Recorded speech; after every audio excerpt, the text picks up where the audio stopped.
What is up, guys? It's Looney here, and I'm going to be teaching you how to drift. 30 people probably just left and said, fuck that guy. Anyway, I'm going to be teaching you how to drift in rFactor or any game possible. That makes sense. Yes. If you can drift in rFactor, you can drift in LFS, you can drift in LFS, you can drift in rFactor. Same goes with Forza. Forza's got terrible force feedback, but that's beyond the point. I'm going to be teaching you how to drift starting from the easiest things to the hardest things. And I got a text message, and I think I need to answer it, but that can wait. And this is going to be the start of a series. It's probably going to have 15 to 20 episodes, maybe more, depending on what I can think of to do and what I think you guys would want to know and might need to know. And this is going to be the first episode of that, clearly. And it's going to be teaching you how to power over drift and hold a single corner. Not link them. That's next episode. First thing I want to say is thanks to Slap, even though I've said a lot of first things. Thanks to Slap Train for putting me in his subscriber spotlight video. I feel special, and I have gained a whole bunch of subs from that, and I can't do it enough. He's a really nice guy. There is going to be no wheel view in this or telemetry. I tried to find my camera.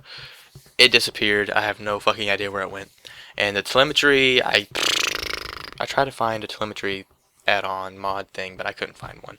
So sorry, there is no telemetry, but you will be able to hear the car and see the in-car wheel, which is very representative of what I'm doing on my real wheel. So that should help. So I think that's going to be it. We're going to be on the track Kamikaze Raceway, and there will be a link to that in the description. I'm going to be using this S13 with Ryan's tires on it. There will also be a link in the description to his tires, and this has an RB26 with 420 horsepower. So it says 5. Do I actually have the 500 horsepower motor in it? Do I? No, I do. Okay, I lied. 500 horsepower. So without further ado, let's jump into the track. Alright, so we are on corner 4. Right up there, that's corner 4. We're going to drift it.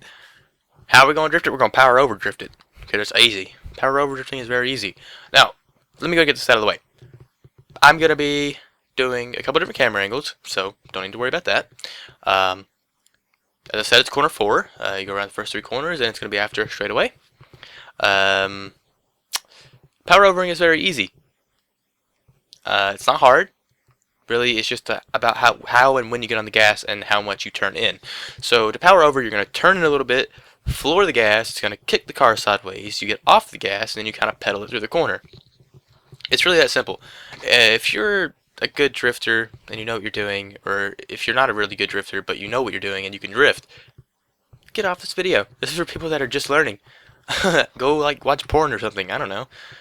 But I'm going to let this play through, and then I'm going to go back, slow it down, show a couple different camera angles, and so that's that. So let's let it play through.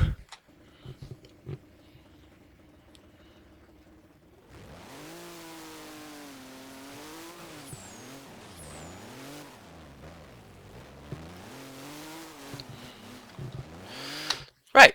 Seems easy, right? Well, let's go back and show an in-car of how I did this. Now this is the part where I'm going to slow it down. Now, first thing I do is I go up here and I turn in. Right here, I turn in and I punch the gas. As you can see, the RPM gauge is going up, and now the car is sideways. Now what I do from here is I just use the counter steer to keep the car sideways, as well as the throttle. Well, I use the counter steer to keep the car from spinning, and I use the throttle to keep it sideways. Sorry, I got that mixed up. And then I just use the throttle to keep it going through the corner, and I hold it out. Don't worry about linking this corner if you're just starting out. Don't even worry about it. Just straighten up after you do that. You don't need to link this corner. I did it for what reason, I'm still unsure. Now, I hope that I explained that as best I could. Really, it's really easy. I'll do it one more time, explaining it just to, be very clear. So, you go up, you turn in, you punch the gas, it gets the car sideways, and then you just use the counter steer and the throttle to keep going through the corner. Now I'm going to go back one more time, and I'm going to let it just play through so you can hear the throttle control, and then I'll move on.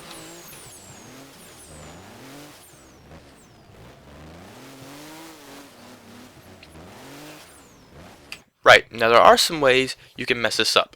One way is to give it too much gas, the other is to not give it enough. So let's go ahead and look at what happens when you do each of those. So here we are back at the start, and this is going to be me showing you what happens when you give it too much gas. Now don't take this the wrong way. I'm going to be doing the exact same thing that I did the last time, just with more gas. That's the only difference. So I don't need to slow this down. I don't need to explain this. It's as simple as it gets. All I did was give it more gas. Nothing changed from what I showed you just a second ago.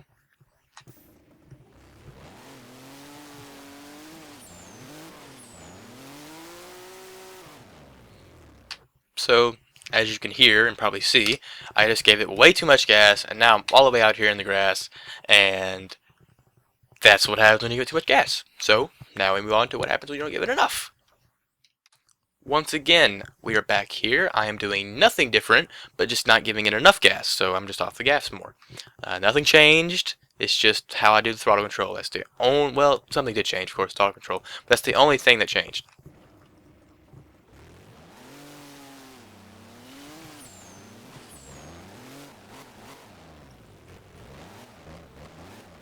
So as you can see, I came up short for the corner. I had a tire or two in the grass, and now the front end whips back around. I understeer really hard, and it could put me, like, a lot of times I can put you into a wall. It can do a lot of things. So not giving it enough gas is probably a little bit worse than than giving it too much.